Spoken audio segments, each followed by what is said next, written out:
is Samuel Roberts. Really? He is 2009. That's not too bad. Not too bad. No. But he also has one of the better defensive ratings on the team. He's got a really stupid contract, though. Yeah. Where is it? I don't know. Oh no, it's at 4.4 now. Sorry. Yeah. It was 11 million last year, so I'm thinking there might have been a renegotiation that happened there. Maybe. No, what happened was that he went into free agency, so he got picked up cheap. Yeah, he got picked up cheap. Well, and they probably didn't have a choice because the centers, not that many decent centers in the league. Well, not any that are not going to be fought over by 10 people, because there were a few like bigs that's like, okay, you're getting these big, massive brawls, and if you don't have the cap space to fight for them. That was my issue this year, but I don't really feel that Sam Roberts is really dead weight. I really don't, because his defensive rating is actually quite good. Oh, his defensive rating's very good. It's one of the best on the team, second best on the team behind Damian Williams. Yeah.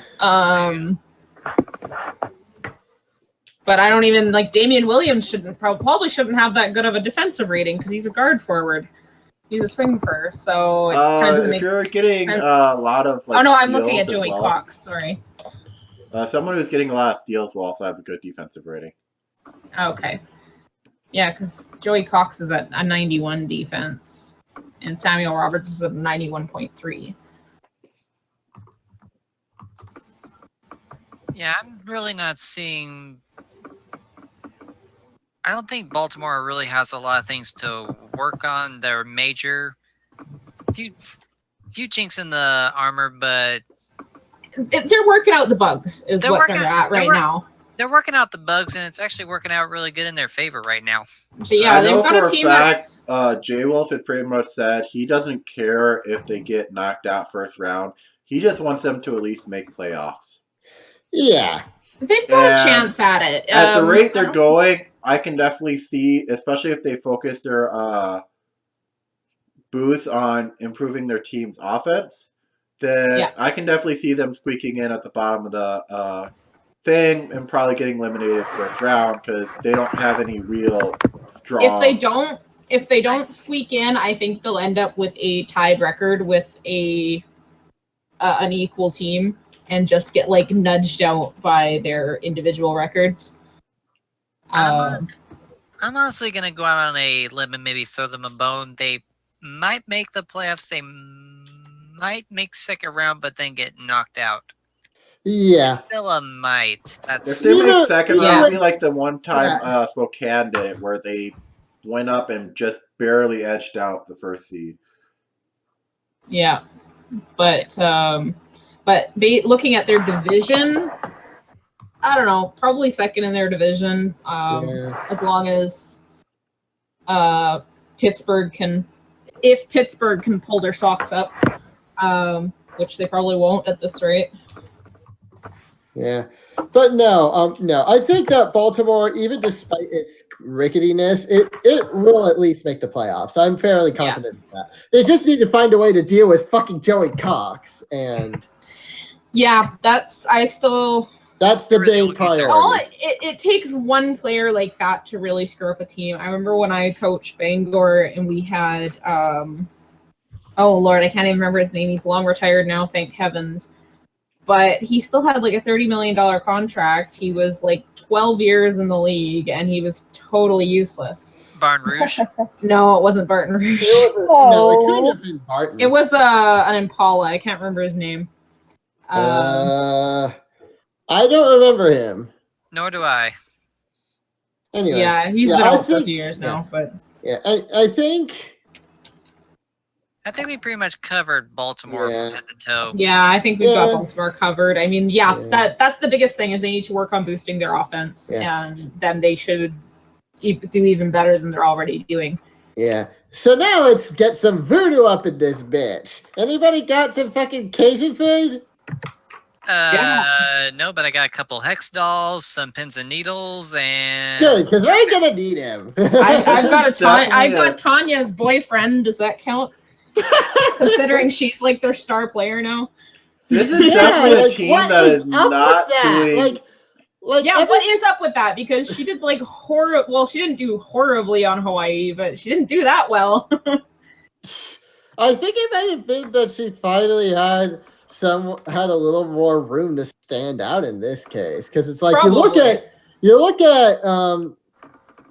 at Biloxi from last season, and you had Craig Reinhardt standing out, and I think Lee Evans had some very minor moments, but that was about it. Yeah. So, yeah, they're very much a team of minor stars at this point, or growing stars. The biggest thing I find amusing is going into the preseason, it's like, okay, Biloxi was going to be the team that could potentially make the finals and beat Albany. And now they're just sort of middle of the pack. Yeah. And for whatever reason, the main reason we were going to give it to Biloxi is because Biloxi was just this defensive powerhouse this year. And yet this year it's... Yeah, they've got pretty good defensive ratings. They got good defensive ratings, but... Actually, they kind of... Actually, looking at their offense and defense, they kind of look just like Baltimore did. Yeah. They've got a few guys with really high offense, and most of the team with really good defense. So, they're a bit of an oddball team again. Yeah, they're a really big oddball team. They got... I think in their draft, they only got 2 draft picks in. They got Carol Quinones. Carol and was it Andreas? Andreas, yeah. Andreas Vilkasitis. Yeah. Eurasian wolf. They replaced a fox with a wolf, and they have an otter shooting guard, a Gernok small forward, a Great Dane power forward, and a Black Panther at center, who's a forward center. Yeah. Yeah. They actually do not have any pure centers on their team. No, they still that makes don't. them a little curious. But they do have, I mean, they've got Craig Reinhardt in there, who is actually listed as a forward center. Yet they've got Trent Mosley is also a big for, but he's the only one they have that's actually listed as a center forward. And yet he's the one playing on the bench. Yeah, so it's, which I find very weird, because it's like, it's like... Well, they've played him over 100 minutes. So I'm guessing then I sort of must have goofed on Biloxi, because it's like, they have no centers. It's like, oh, this thing says, so I guess I must have written them down wrong. Yeah.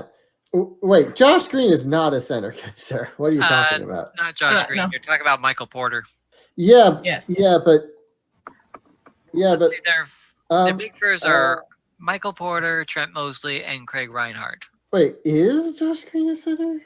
No, Josh Green is a forward guard swing fur. Yeah, that's what I thought. Yeah. Man, and then Carol Quinones. Carol Quinones is also a big fur. Yeah, Carol Quinones, is also a big fur, not a center. Well, I'll just make sure to double check blocks. So literally everything you've got listed as centers there should be big furs, because they don't have a pure center. So that's actually kind of unique, that because most teams have at least one pure center on the team, as well as a couple of big furs, and Biloxi doesn't for some reason. Unless you're Texas and you have no power, you have no big furs, or you have no big furs, you just have pure centers, but we'll get to them later. Yeah. Yes, we'll get to them much later down the line, because they suck. No. What is it? Matter of me having to jump around between 2 different pages. Oh. Because I updated on my main one. Let me update over here.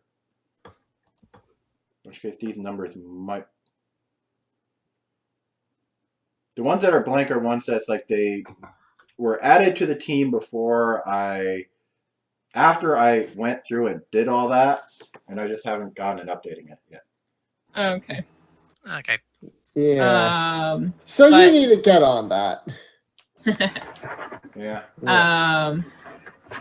Bad. Josh Green is a swing, and Admiral May is a guard. Yep. But yeah, so they're another unique team, rather like Baltimore. They're showing, again, fairly average or below average offensive ratings. Actually, they have a few above average, less than Baltimore does though, and a lot of average and above average defensive ratings. So again, another very defense-oriented team with their new small forward star. Tanya Beast. Yeah. The one good thing about this team actually has a few good people with actually have really good or at least decent PERs. I don't think did Baltimore have that? Oh yeah, Baltimore has some too. Yeah, they only have one PER, and that's from Bobby Heron, who honestly it might be best to retire him soon because he's getting up there. According to his wiki, he's not, but unless I was looking at the wrong thing. I'm pretty sure he's ancient. Oh yeah, no, he's ancient. He's 2003, guys. So 14 years. So he's 13 years. Luckily, he's on his last contract year, so I don't think they'll have to worry about that too much. Yeah. Plus, if worse comes to worse, they have enough cap space to buy his contract out. So he's not. Yes, they do. They've got hurting the team, but it's like just leave him in the deep reserves and just sort of He's kind of in the same stage that Gary Ridge was for me, where it was just like, you know what, I'm just gonna let him play out and go bye-bye. Let him retire because he's probably the only original Voodoo from their way back when their original championship team time, because they have one championship under their belt in current memory, if I recall correctly. 3 actually. Yeah, total. And Heron was a part of at least a couple of those, so I think probably all of them. Well, yeah. Let me look here. Championships they have 3, but let me click on his All Stars. Championships. I want to look at the current ones that in current memory because those are the ones I really care about. The last time they won a championship was as the Mud Puppies. It looks like. Yeah. 90 to 91. Unless I'm missing something. Nope. Yeah. I thought they made the playoffs at one point. They did. They took the division title in 2012. Oh yeah. Well, they won back in 66-67, 70-71. Yeah, but no, anyway. Yeah, so let's talk about the team now, yeah? Yes. So where do you think they really could improve then?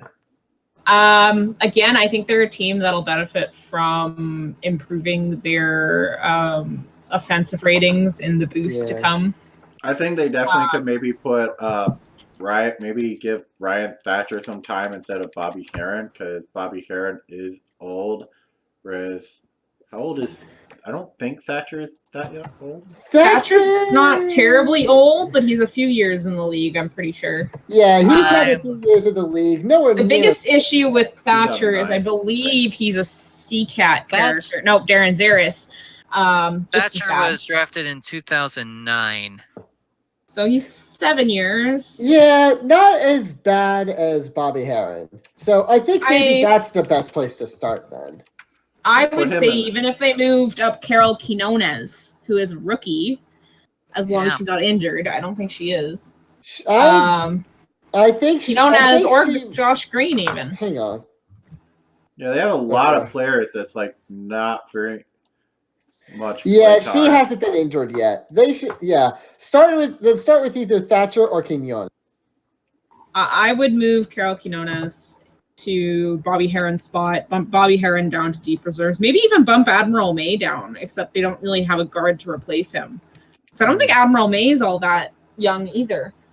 I don't think he is either. He's at least holding his own.